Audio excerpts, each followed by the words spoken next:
Gecko Models 135th Bedford Truck, Part 7, Time to Ruin This Truck, or How to Improve It with Weathering.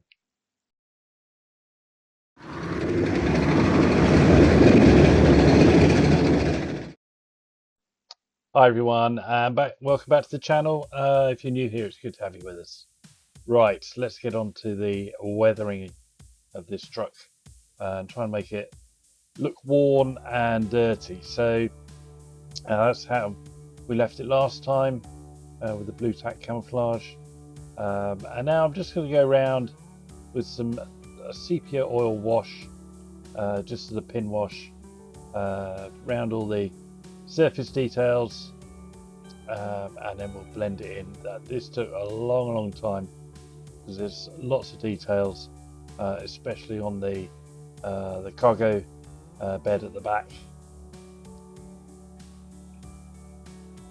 You can see here I've got a really dilute mix of sepia oil paint and thinners, and I'm just working in. It's probably thinner than I would normally use. I'm just working it in around all the raised detail, and then we'll come and blend it away afterwards.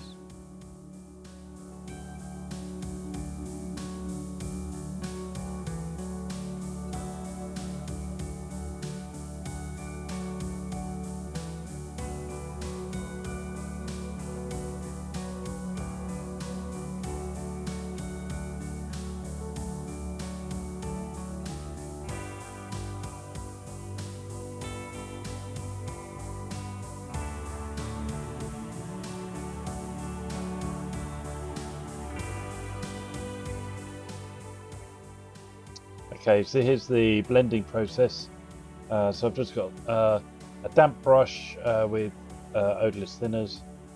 I'm just going to work away the excess paint, and I'll work it quite far away from where I want it, just to get rid of any tide marks.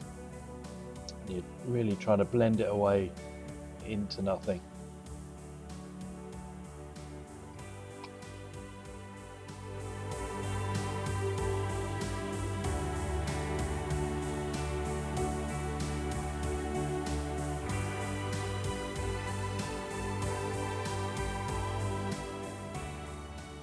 Okay, and here's the same process on the cargo bed. And you see there's a lot more detail on here because you've got all the gaps between the planks, and the metal uprights, and also all the rivets and the tie-off cleats, and so there's an awful lot here to go around with the pin wash. This did take quite a long time, I must admit.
And there you go. You can see just how effective that is at really bringing out all the details.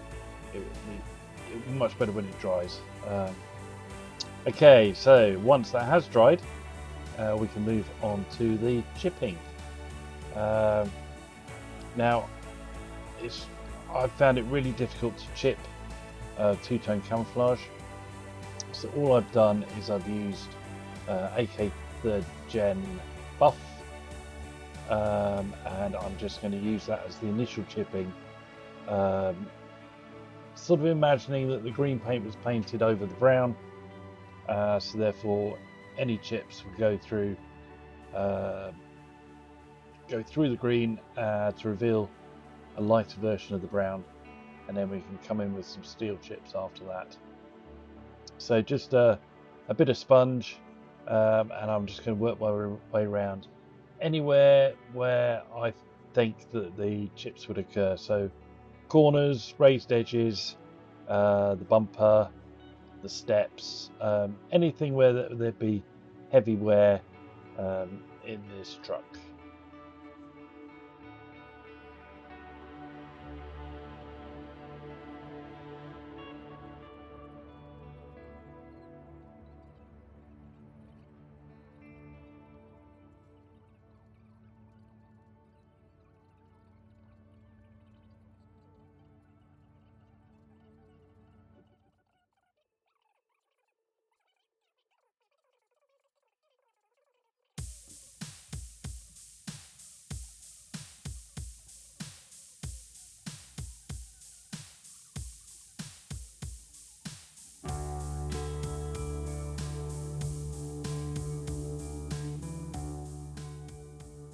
I'm just working one panel at a time at the moment, just to really work out how the effect is going to look. So that's the initial chipping, and then into that we can now add the grey steel chips. So I'm just using AK 3rd Gen Dark Grey and a fine brush, and just concentrating on the centre of the big chips, and really making like a random pattern within them, trying to replicate chips paint as closely as possible. So really delicate. Take your time. This stage can take a really long time, but the effect is so worth it.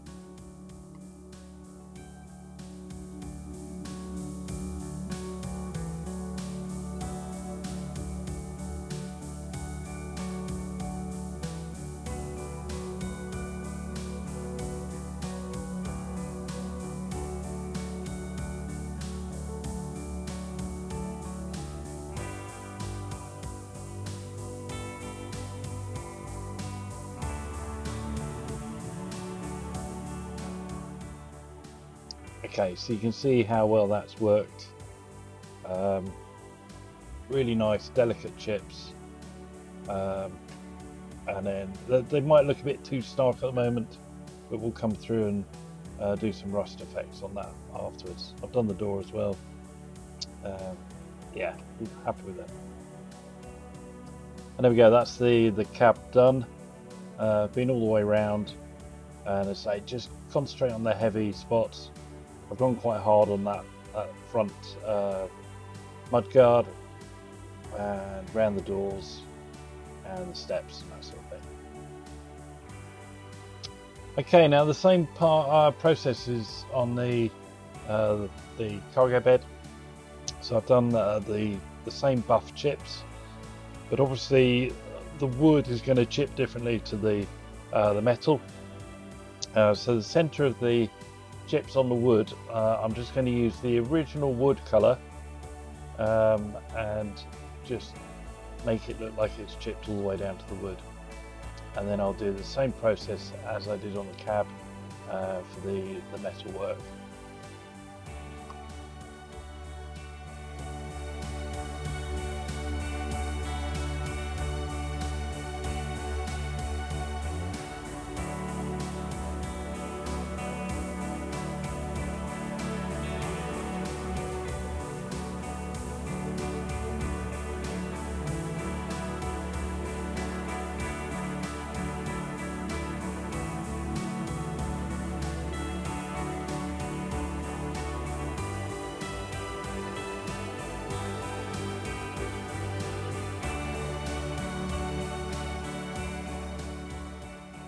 Okay, back to the cab now for the rust effects.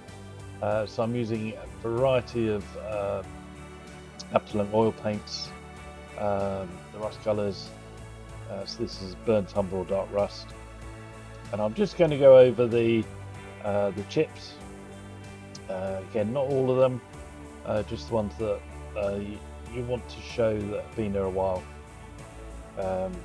Just putting a little bit of rust colour on there, and then again we'll blend that away afterwards. Just be really careful with the light rust, which is the orange one, because it really is a very strong colour, so it's quite hard to blend it in. But yeah, just make it random, variety of colours, and as I say, just use the lighter colours sparingly.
Okay, now to the fun bit. Now this is the bit I was really looking forward to when I initially looked back through the instructions, and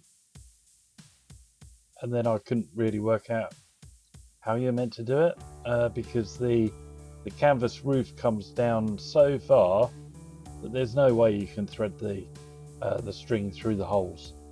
So what I ended up doing was cutting the string into individual lengths, and gluing it behind the hole, and then gluing the next piece in front of the hole, if that makes sense. So you can see the process here. I've super glued it around the metal fitting at the bottom, and then once that's dry, I'll line it up with the hole that I'm targeting, if you like. I'll cut it just a little bit long, and then super glue that behind the hole. I don't think this is the way they intended you to do it, but it's easy to do it when you're just drawing it on a CAD design for the instructions, but once it actually comes to practice, it just didn't work. So there we go, gluing that behind the hole. There's enough of an overlap so that the string doesn't poke out inside, but yeah, a few seconds, and then do the next bit.